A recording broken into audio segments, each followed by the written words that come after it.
Did CenterPoint do the right thing with regards to its actions? Did they make the right moves? Was it their actions reasonable? Because from what I'm hearing, at least from the information that's being presented, it does not put CenterPoint in the brightest light. We got a call from a client the other day asking what is the energy company's responsibility in a hurricane when they lose power? Let's talk about this because this becomes really, really interesting. I'm gonna keep it real with you. Now to the devastating impact of Beryl across Texas. This tropical storm is different. It is still lashing the Lone Star State, and power has been knocked out to millions. Beryl hammered the Texas coast, making landfall early this morning. We are here in the eye of this storm, unleashing punishing winds and torrential rain. There was widespread flooding and power outages for almost 3 million customers. So normally under most circumstances, I'm going to tell you that power companies are not responsible for things outside of their control. The question becomes, what was in CenterPoint's control prior to this hurricane happening? And what actions did they take after this disaster hit our community? So the reality is right now, CenterPoint is actually being sued by one of my brethren lawyers. And so I looked at the petition to see exactly what are the allegations and what is he suggesting that CenterPoint did wrong. How were CenterPoint's actions either negligent or grossly negligent, leading to problems for its consumers, loss of business, and in some cases, actual loss of life? Let's discuss this. The sign says Centerpointless, and a lot of people are expressing their frustration about the power company's response after Hurricane Beryl. Some people feel like the power company wasn't prepared and waited too late to send help. CenterPoint has completely dropped the ball with regard to getting power back on. It is hurricane season in the state of Texas. So in reviewing the petition that's been filed, allegations are suggesting that CenterPoint knew or should have known that they need to get crews out to go inspect their properties, to be properly prepared for this disaster. And so as things started to happen, CenterPoint was not ready for it. Lines and power went out, and they made inadequate moves to adjust for these issues as problems started to develop. As a result of this, the problems that did ensue became so much worse because of the actions or the inactions of CenterPoint pursuant to this lawsuit and the allegations made therein. So very specifically, the lawsuit says CenterPoint failed to prepare for this disaster. Despite the many early warning signs that all of us had, CenterPoint, the lawsuit basically suggests, had a duty to get in front of this issue, get people mobilized and ready, be prepared for these situations. And according to what the allegations suggest, CenterPoint essentially did nothing while these things were happening, or did not do as much as it should have done, which made the problem significantly worse. The lawsuit essentially suggests that mobilized crews should have been moving and out there quicker, should have had equipment ready, should have had a plan sketched out, at least in a draft form, so that when certain areas were going to be hit, as we knew was going to happen, that the type of damage would have been minimized.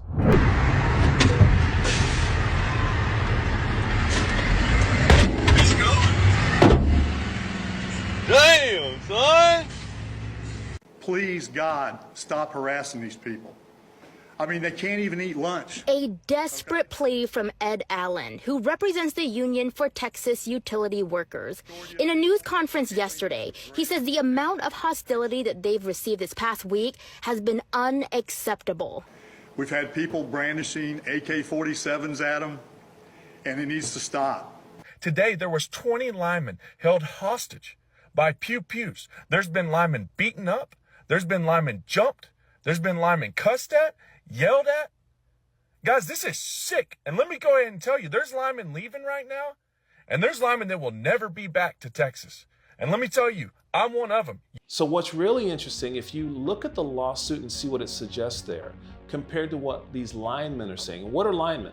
Linemen are people who come from out of state to deal with these disasters, to get up and restore power, to give help to CenterPoint, because they know that this disaster is going to be really bad, and to provide additional assistance.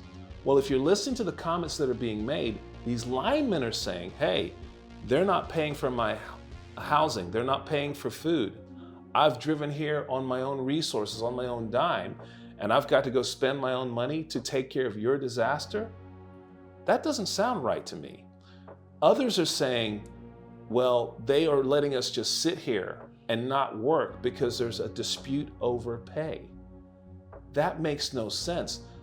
Our community is absolutely suffering, and these people are here with which to address and resolve this issue faster, and they're having then to negotiate with CenterPoint first before addressing this problem? If that is in fact the truth, CenterPoint is going to have a big public relations problem on their hand, and I think a very big legal problem on their hand. They have an affirmative duty, at least in my opinion, to address these issues, to do what's right, to put people's issues and problems in front of their profits.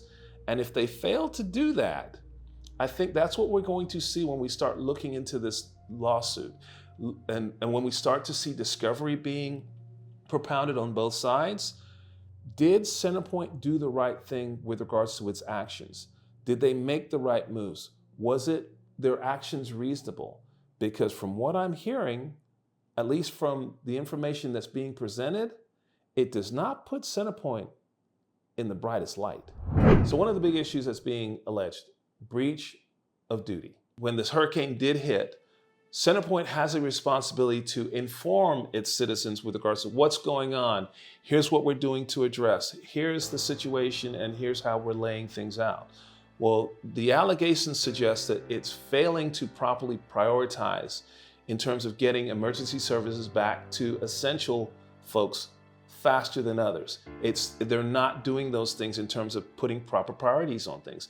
And I have a big concern with that. And I know firsthand that this is a potential issue because one of our tenants at my building is an oncology center. And right now, they cannot treat patients who have cancer. These patients are not getting the treatment they need to live. And I know that we've personally reached out to CenterPoint on several occasions, and they keep telling us, we have to wait, we have to wait. We are telling them, our tenants cannot wait. The patients of our tenants cannot wait. If they don't get this care and treatment, they're going to die. And for several days, they weren't trying to listen to that. They finally scheduled on Friday to come out, and lo and behold, Friday came and they didn't show up. On Monday, they were supposed to come back. It is now Tuesday, and they're not here yet. So I'm just telling you, from a real world perspective, I'm someone who is seeing it kind of as somewhat of a neutral party of sorts. This is not boding well with regards to CenterPoint and how it's handling this major disaster. The heat and frustration are rising in Texas as well over 1 million people are still without power after Hurricane Beryl hit early Monday. It's a miserable situation, and you need to know that we care about that, we're working on that, and there is hope. CenterPoint Energy says 1 million customers should have the power back on by Wednesday, but that still leaves another 1 million or so customers in the dark. It's going to be days. It's going to be days. The company says they've got 12,000 people working to get the lights back on, but some are wondering if they were prepared to handle the Category 1 storm. I believe we were prepared. Even though we've had a lot of outages, restoring 1 million in 48 hours is still pretty impressive. For a while, people used the Whataburger app to figure out which parts of the city had power, since the power company's map wasn't working. And it is dangerously hot out there, the heat index well over 100 in Houston. It's tough to be in the heat. It's tough not to be able to refrigerate anything and have food. So I am very fortunate enough to have a generator. While it was a huge disaster, it could have been so much worse for me personally. Many of my staff and my team did not have generators, did not have power, and they were sweating their asses off waiting for this power to be restored. The unfortunate reality is that some people were not as fortunate as my team to get help from other resources. And as a result, there's instant after instance where people are dying of heat stroke because there's no air conditioning.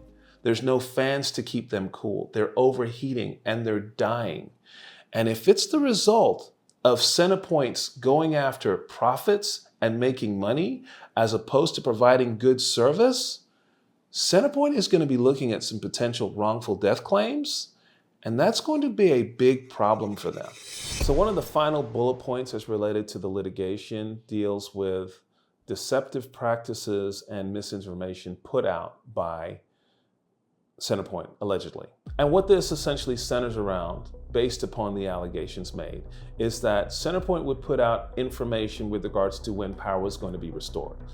And the information was either erroneous, well off the mark, power would go back in and then go off intermittently, but it was just done in a haphazard fashion to where the information that they gave out and their actions did not match.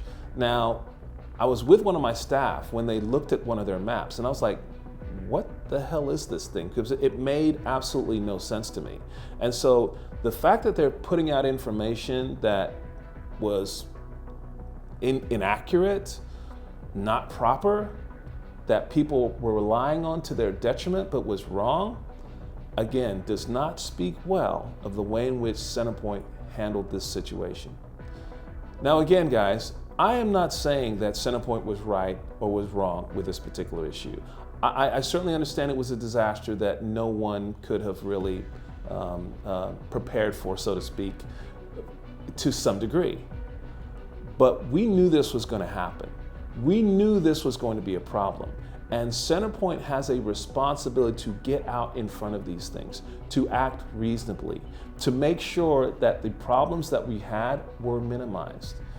If it is discovered that they could have done more than they should have, and they did some of these things to be fiscally responsible for themselves and watch their bottom line as opposed to looking out for the needs of the citizens at large of this community, CenterPoint could have a very, very big problem on their hands. It's going to be interesting to see how this thing unfolds. We're going to keep an eye on it. If you have a question with regards to any kind of allegations as related to this, or what to do with your particular suit, or if you have questions about it, give us a call, comment below. We want to hear about your situation and circumstance and see what we can try and do to direct you to some people that can help you. My name is Attorney Darren Miller, and this is The Law.